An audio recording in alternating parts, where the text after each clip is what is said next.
So ito na, mga kababayan, yung una nating tatalakayin ngayon at yung una nating pag-uusapan ay patungkol dito sa impeachment nga, mga kababayan, ni PBBM. No? Yung impeachment ni PBBM, mga kababayan, ay hinain po kanina or isinampa or sa madaling salita sa English, final na.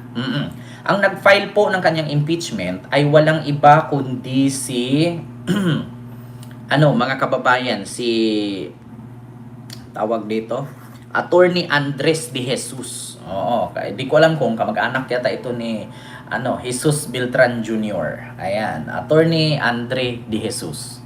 Siya po ang complainant, mga kababayan. Complainant. Dito sa impeachment complaint ni PBBM. Ngayon, mga kababayan, mai-impeach na nga ba si PBBM? Ha? Mai-impeach na nga ba? Pangalawa, mga kababayan, matatanggal na nga ba? At ano nga ba mga grounds, no? Maria F. Palisok, di ko alam, baka DDS nga. Hindi ko alam, mga kababayan, kung sino itong nag-file kasi hindi ko naman masyadong kilala. Ngayon ko lang narinig yung kanyang pangalan. Pero mga kababayan, syempre, una nating tatanungin, ano nga ba mga grounds? O sa madaling salita, ano nga ba ang dahilan kung bakit in-impeach? Ano-ano ang mga complaint? Kasi kung naalala ninyo, mga kababayan, doon sa impeachment ni Sara Duterte ay merong 7 may tawag doon 7 articles, no? 7 articles of impeachment. So itong kay PBBM, ilang articles ba ito or ilang grounds or ano-ano ang mga grounds? So ito po, mga kababayan, basahin natin ha. Wait lang po, mga kababayan.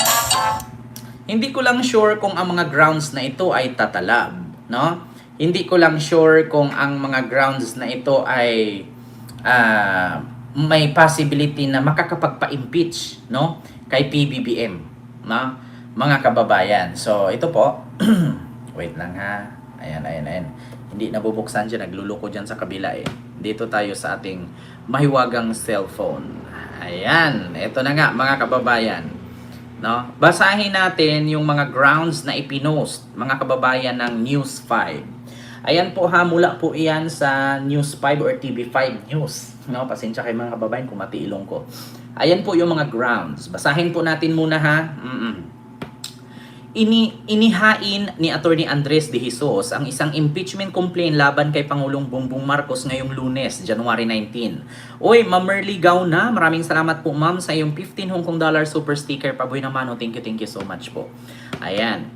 So ito po, mga kababayan, basahin ko lang, kabilang sa binanggit niyang grounds, ito yung kumbaga, mga kababayan, ito yung complaint kung bakit nga ba i-impeach si PBBM. Kabilang sa kanyang binanggit na grounds for impeachment sa pagsuko umano ni President Marcos kay dating Pangulong Duterte sa International Criminal Court or ICC. O isa daw yun sa rason. Laman din ng impeachment complaint ang hindi pagveto ng Pangulo sa unprogrammed appropriation sa national budget mula 2023 hanggang 2026.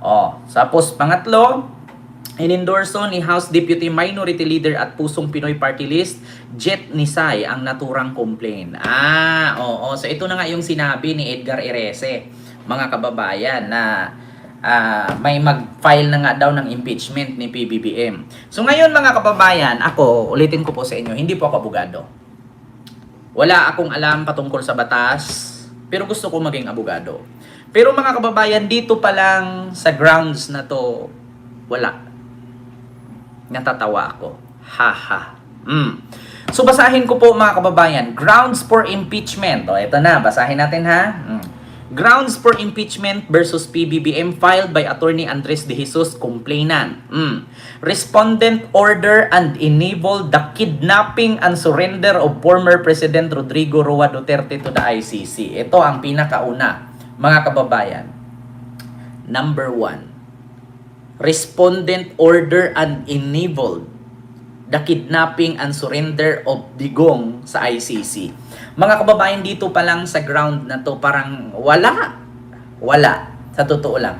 Paano mo nasabing kinidnap at paano niya sinabing respondent order and enable the kidnapping? Alam niyo, sa totoo lang, itong salitang kidnapping na to, dito ako dito ako makakapagputang ina talaga sa mga bobo talaga, no? Wala akong binigkas sa pangalan kung sino kang bobo ka, animal ka.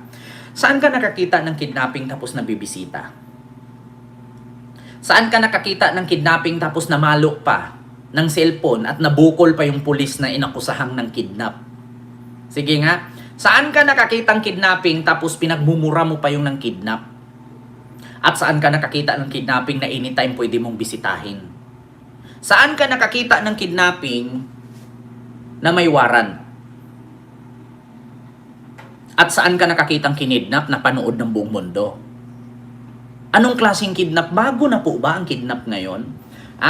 Kasi alam ko mga kababayan, dati ang TV, di ba, puti, black and white. Ngayon pala ang ano din natin, di ba? Syempre ang TV is colored na, di ba? May picture na kung anong colored ng damit mo, nagre-reflect siya sa TV. Dati ang TV puti lahat, akala mo para kang patay, di ba? So ngayon pala mga kababayan, hindi lang pala TV ang nag-improve. Pati din pala ang kidnapping. So, paano ka nasasabing kinidnap tapos nakatilibise? Diba? So, yan pa lang sa unang grounds na yan, wala. Ako na nagsabi, hindi ako abogado, pero walang kwenta yan. Walang kwenta yan. Kasi ang tagal-tagal na ng sinigaw na kidnapping, hindi nyo ba naisip? Kaya nga ayaw ng ICC pakawalan si Digong kasi sinabi nyo kinidnap eh. Diba?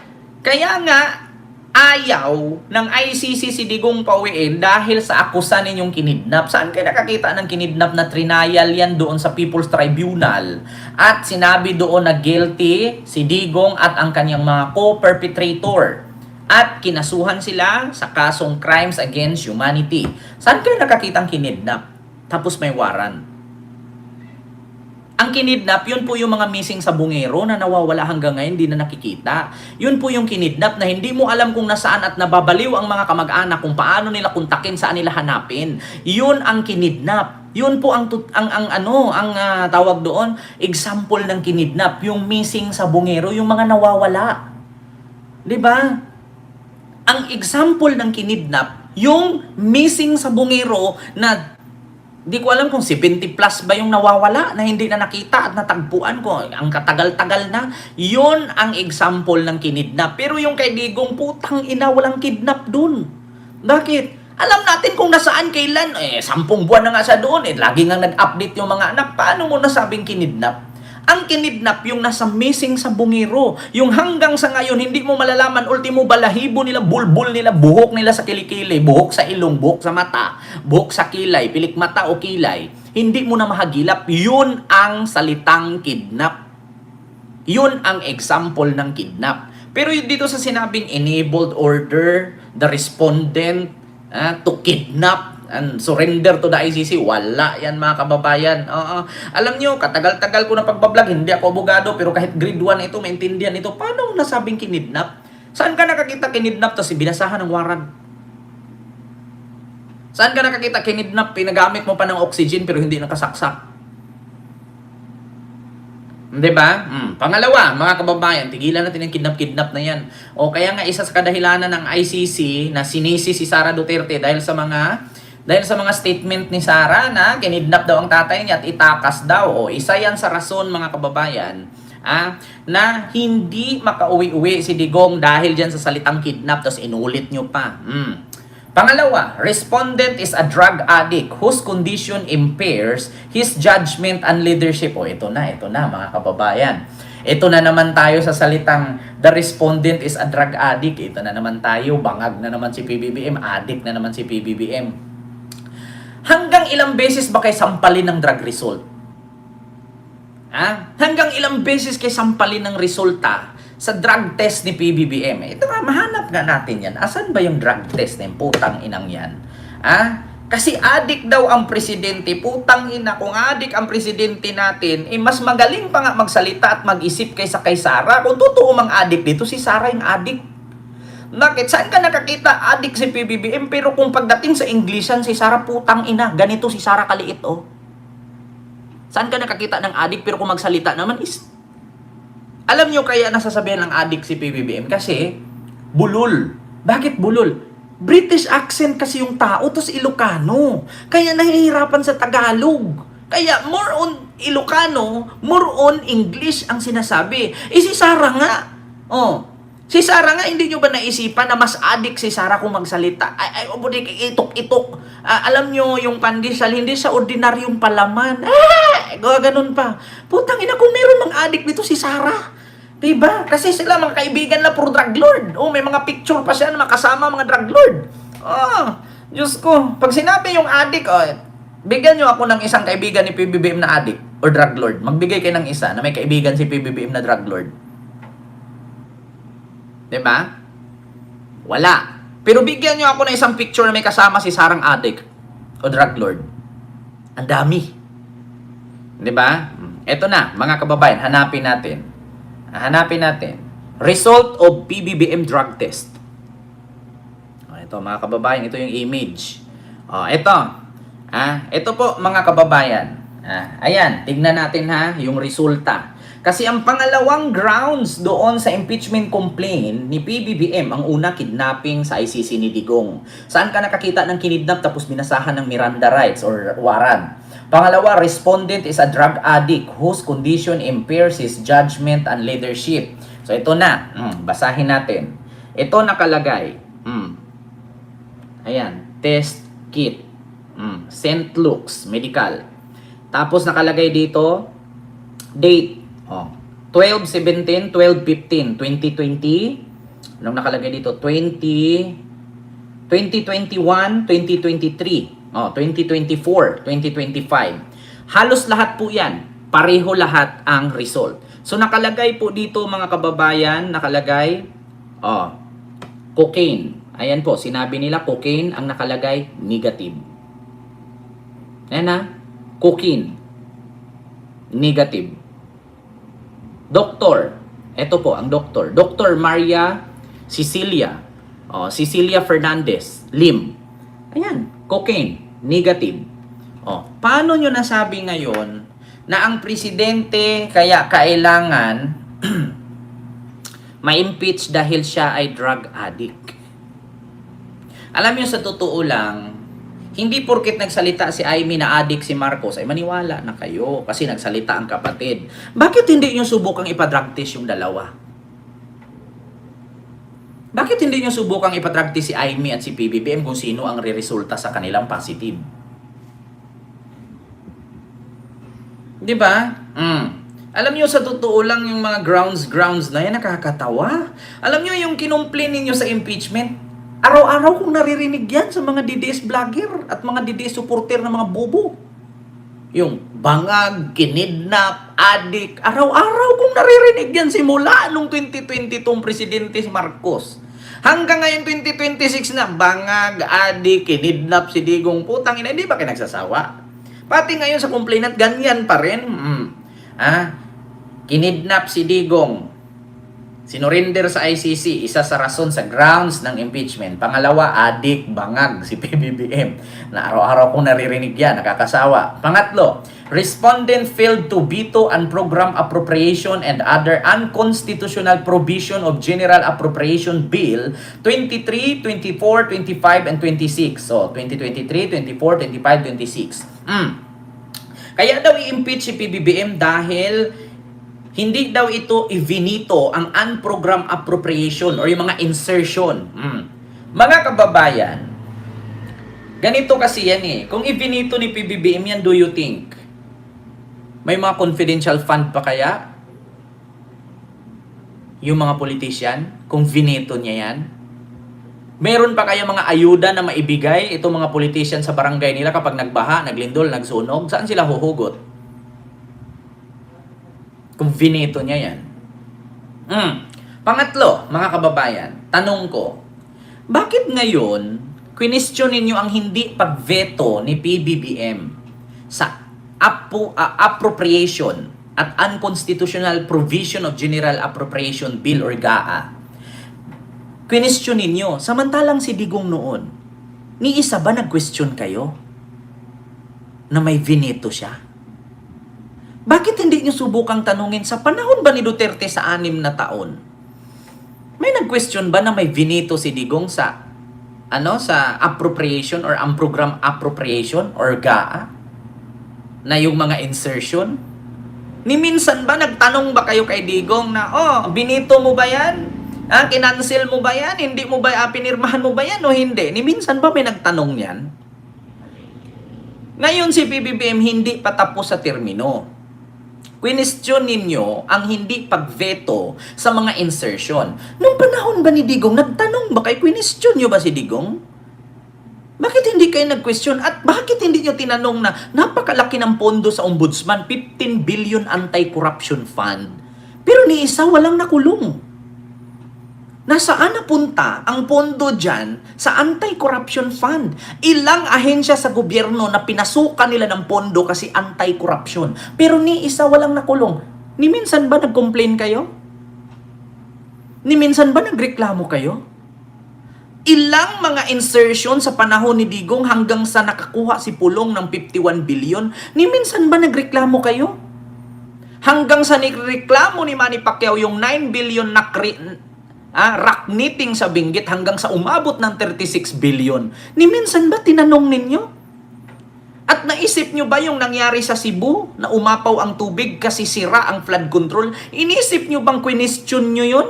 At napakatagal nang laging binabaha ang Bulacan. Inisip nyo ba na kung bakit walang mga flood control at naayos-ayos ang baha dyan? Ilang presidenteng dumaan, ni minsan ba may nag-question? Ni minsan may nag-question? So ngayon, nung nabuking ni PBBM, si PBBM ang pag-initan ninyo kasi hindi vinito. Putang ina, 2010. Anong sabi ni PBBM nung 2010? 2010. Ito. Iparinig ko sa inyo nung 2010, ha? Ito, parinig natin kung anong sabi ni PBBM nung 2010. Patungkol dito, sa kultura ng mga politician sa Pilipinas. Hindi pa presidente si Marcos nito, pero nakapag-react na siya. Sana ba yung 2010 na salita si PBBM? Mga kababayan, eto, pakinggan ninyo ito, ha? Nang maluka kayo. Eto, pakinggan ninyo. Is that what's happened is that the culture in our government has become that the problem is that what's happened is that the culture in our government has become has become such that the entire government, all its agencies, all its organs, all its offices are allowed to be used for personal gain and for basically corruption. How many high-profile investigations have we seen in the Senate? How many well-proven incidents of corruption have we seen in government? None of them have been punished. It's a culture in government that corruption is okay.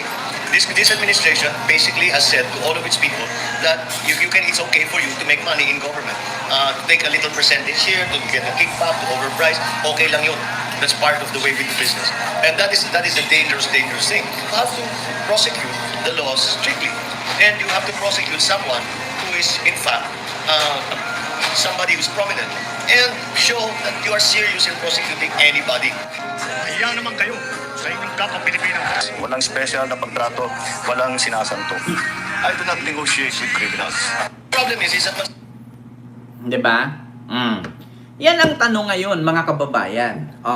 Question ninyo sa pangatlong grounds na bakit hindi vinito ni PBBM? Iniminsan ba, nung panahon ni Era, panahon ni Gloria, panahon ni Pinoy, panahon ni Digong, question nyo ba kung ilang insertion ang hindi vinito or vinito? Ma'am Remy Cudohilo po. Ni minsan ba question ninyo, bakit ngayon lang kayo nagngangalngal dyan sa insertion? Ilang presidente na ang dumaan. Pasalamat nga kayo ngayon na bisto ni PBBM na dahil sa insertion na yan, dyan kumukuha ng ninanakaw itong mga politician. Kaya magugulat kayo, gumasto sila ng daan-daang milyon sa kampanya. Kasi binabawi nila sa insertion. Di ba? Pero hindi nyo naiisip, todo tanggap kayo ng ayuda, spam, 5 kilong bigas, may pa-t-shirt, may pa-sombrero, may pa-tubig, may pa-juice, di ba? Meron pang pasubre, may paangpaw. Hindi nyo iniisip, tumatanggap kayo. Tapos pag nanalo yung tinanggapan ninyo, bumabawi dun sa insertion. Tapos ngayon isisisi ninyo kay PBBM, bakit hindi kayo makinig kay Vico Soto? Di ba? Pasalamat nga kayo na bisto ni Marcos na nandahil pala sa insertion na yan. Di ba? Diyan pala sila kumukuha ng ninanakaw. Tapos ngayon, failed to veto the insertion or unprogrammed appropriation or GAA. Ilang presidenteng dumaan bago naging presidente si Marcos? 17, 16.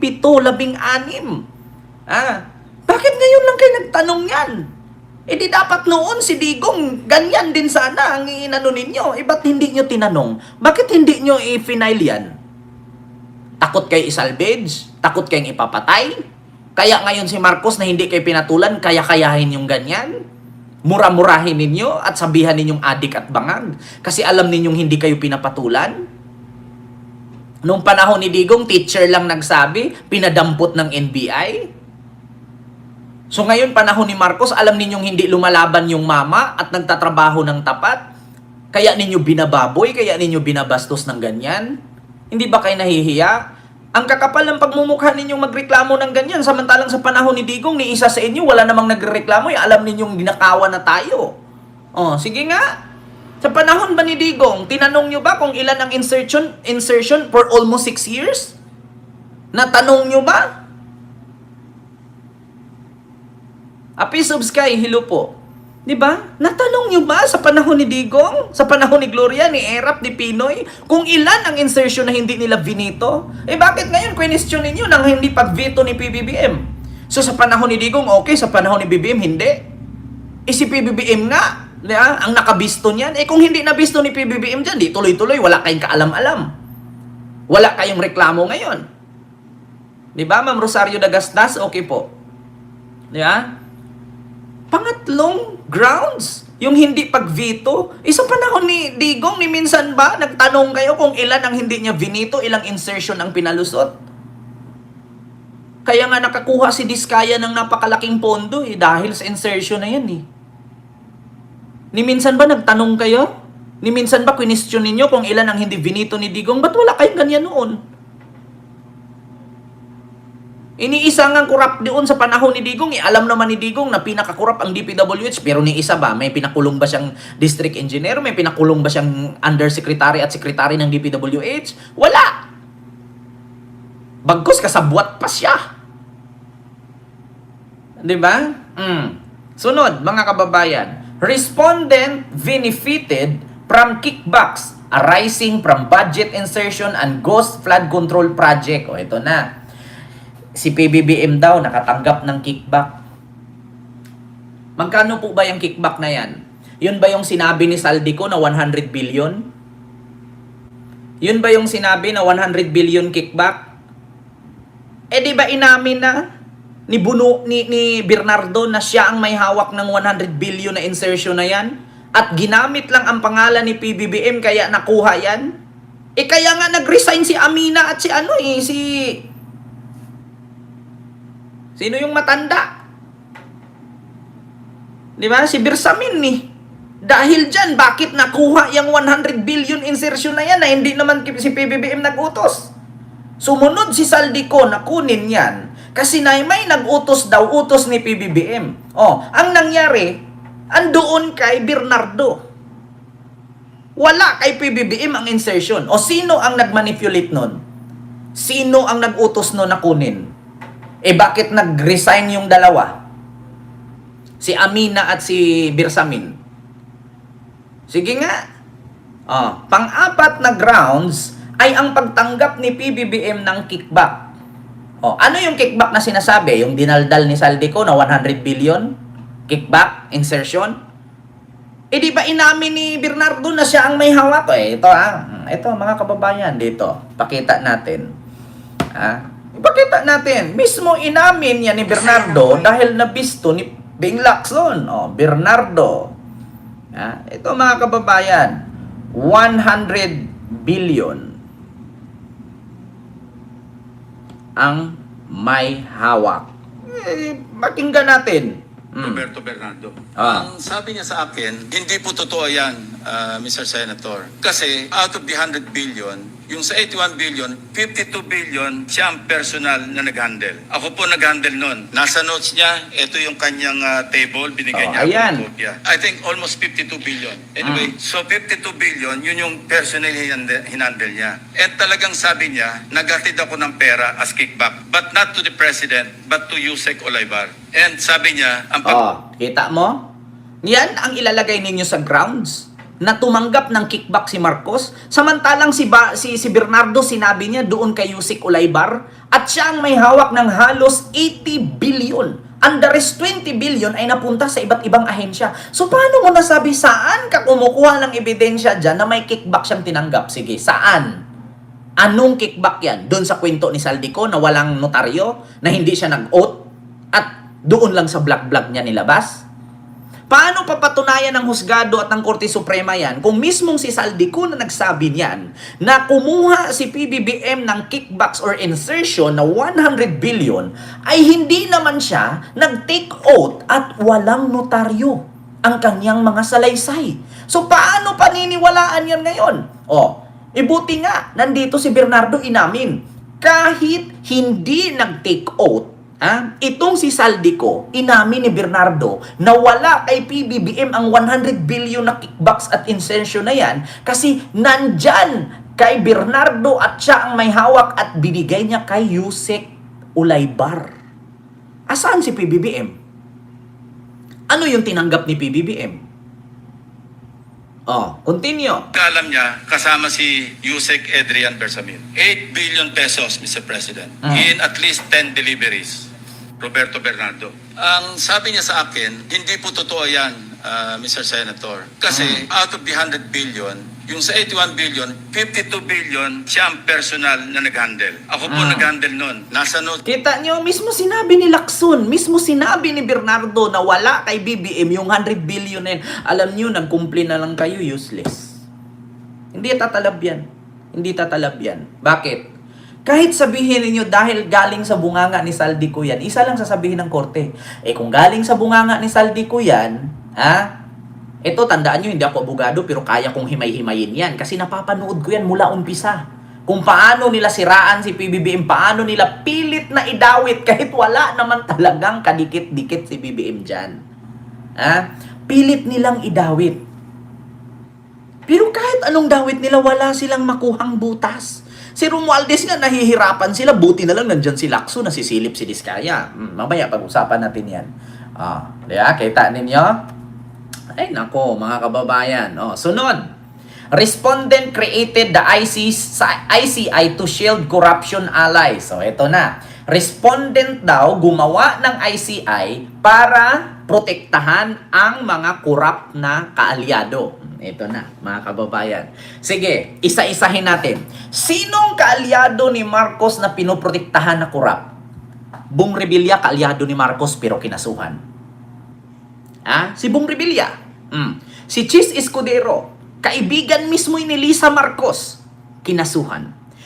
Si Jinggoy Estrada, kaibigan mismo ni BBM yan, kinasuhan. Si Joel Villanueva, kaibigan mismo yan, kinasuhan. At lahat naman ng kinasuhan na yan, sangkot. Si Romualdez, ni minsan ba itinanggi ni PBBM na si Romualdez hindi kasuhan? Pinaubaya na nga niya sa ombudsman. Saan dyan ang pinoprotektahan na kurap na allies? Kasalanan ba ni PBBM na halos mga kurap ay kaalyado ni Digong? Pakisagot, mga DDS.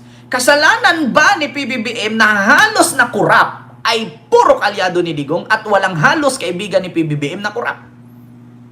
Kasi may kasabihan natin, tell me who your friends are and I will tell you who you are. Bakit ka makipagkaibigan sa mga magnanakaw? Kung pagdating ng panahon, madadawit ka. At sinabi pa mismo ni PBBM yan, walang kamag-anak, walang kapatid, walang kaibigan, at walang kaalyado. Kung may kasalanan ka, may mali ka, managot ka. Saan po dyan? Yung sinasabi ninyo dito sa grounds ni PBBM na respondent created the ICI to shield corrupt allies. So, ibig sabihin pala, yung pag-file ni Trillanes ngayon ng kaso laban kay Pulong, ay pinuprotektahan ni PBBM si Pulong. Kasi si Pulong, noong nagsalita si Trillanes na bakit itong ICI sa sobrang laki ng pondo ni Pulong, hindi nila maimbestigahan. So, bakit nagsiresign lahat? Nung nag-umpisa si Romualdez, nag-umpisa si Trillanes na kalkalin itong kaso ni Pulong sa 51 billion. Bakit yung mga ICI nagsiresign lahat? So, ibig sabihin ba pinoprotektahan ni PBBM si Pulong?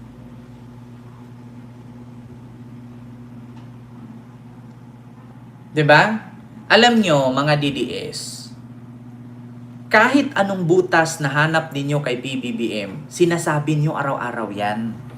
Araw-araw naming naririnig yan, bangag, adik, insertion, pumirma siya, dawit siya, tumanggap ng kickback. Di ba lahat yan pinagsasabihan nino? Ni Sara, ni Chabit, sino pa? Yung mga nagrally-rally dyan ng mga NPA, sila Celes.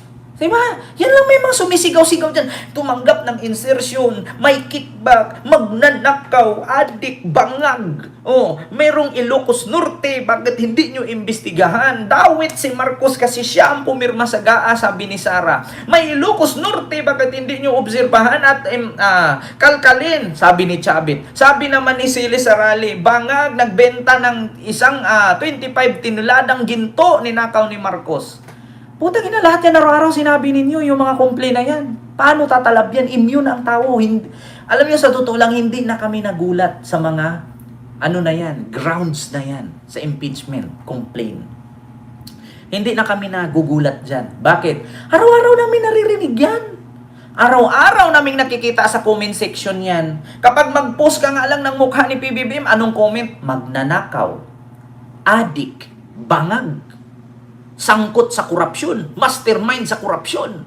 Oh, lahat naman yan. Kinidnap, pinakulong si Digong, kinidnap si Digong. Oh, binayaran ang ICC. Ni minsan ba nakalimutan namin yung mga sinabi ng mga putang inang DDS na yan? Lahat ng nasa complaint ninyo, lahat yan sinasabi araw-araw ng mga DDS. Oh, kung supporter ka ni PBBM, malalaman mo yan, Diyos ko. Oh, ulitin ko ha, basahin ko lahat ng grounds. Kung lahat ng grounds na ito ay hindi sinabi ng DDS, ito. Number 1, pinakidnap si Digong, sinurrender sa ICC. Hindi ba sinabi ng mga DDS yan? Mismong si Sara nagsabi. Pangalawa, drug addict si PBBM. O, di ba? Lagi silang naghihimay-himay na hair follicle test. Hair follicle test mo yan kasi addict ka, ganyan, bangag ka, nagkukokain ka. Napatunayan ba ni Harry Roque? Hindi. Kaya ngayon, nagtago siya sa Vienna, Austria. Pangatlo, responded to veto and program insertion. 23, 24, 25, 26, mastermind sa korupsyon si PBBM. Ni minsan ba hindi sinabi ng DDS yan? Sinabi nila yan. Pang-apat, respondent benefited from kickbacks. Arising from budget. Di ba sinabi ni Saldico yan na si PBBM nag-utos daw na mag-insert ng 100 billion pero inamin ni Bernardo na siya ang may hawak at wala napunta kay PBBM at hindi alam ni PBBM na may ganyan palang insertion. Kaya nga nag-resign si Amina at si Bersamin eh. Di ba? Lahat yan sinasabi. Kaya na-memorize ko. Pagbasa ko pa lang, alam ko na ang sagot. Kahit hindi na ako mag-research, alam ko ang isasagot ko. Panglima, 1, 2, 3, 4, 5. Respondent created ICI to shield corruption allies or corrupt allies. Di ba sinabi ni Pulong yan? Shucks, kaya ayaw ko umatin dyan. Di ba, pinatawag si Pulong ng ICI. Anong sabi ni Pulong? Ayaw ko dumalo dyan kasi bulaklak lang yan. Ginawa lang ni Marcos yan. Pang shield niya sa kanyang makalyado. Pero pag hindi niya kalyado, pinapatawag niya dyan. Sinabi ni Pulong yan. Di ba? Kita ninyo? Lahat yan na-memorize ko, hindi pa kulyanin. Lahat ng yan pinagsasabi ng mga Duterte yan. Sinasabi ng mga DDS yan. Kaya hindi na kami nagulat nung nakita namin yung mga grounds. Diyos ko. Puro kwento yan. Pero pag hanapan mong ebidensya yan, walang may pakita. Kasi ang bakit, ang sabi, allegedly, sabi ni ganito. Sabi kasi ni ganyan daw. Sabi ni ganun. Sabi ni ganun. Lahat ng grounds na yan, hanapan niyo ebidensya. Kung meron kayong makita, i-block ko yung channel ko. Nasangkot si PBBM lahat sa 5 grounds na yan. Hanapan ninyo ng ebidensya yung 5 grounds na yan na sangkot si PBBM dyan. Kung meron man, i-block ko yung channel ko. Na-explain ko na sa inyo. Wala na akong dapat i-explain pa. Kasi lahat ng yang mga grounds na yan, ay pinagsasabi na nila yan noon pa. Sumula nung nakulong si Digong hanggang doon sa insertion na may blanco daw sa Bicam. Simula nung inilabas ni Digong yung may blanco sa Bicam, nag-umpisa na yung tak-tak-tak-tak na 5 grounds na yan. Kaya, mabilis kong sagutin kasi napasok ko na sa isipan yan. Di Puro kwento lang yan. Pero pag hanapan mo ebidensya, ang sagot ng mga DDS, sabi ni ganun, sabi ni ganyan, narinig ni ganito, narinig ni ganyan. Di ba? Puro allegedly, puro hearsay sa madaling salita. Chismis lang yan. Grounds na yan. Di ba? Ganun po yun, mga kababayan. Susunod, eto tayo, mga kababayan. Ito napakasimple lang. Ito yung sunod, mga kababayan. Siyempre, yung bad news na impeachment daw ni PBBM, dito tayo sa good news naman kay PBBM. Ano yung good news, mga kababayan? Ito po, Ma'am Apis of Sky, hello po.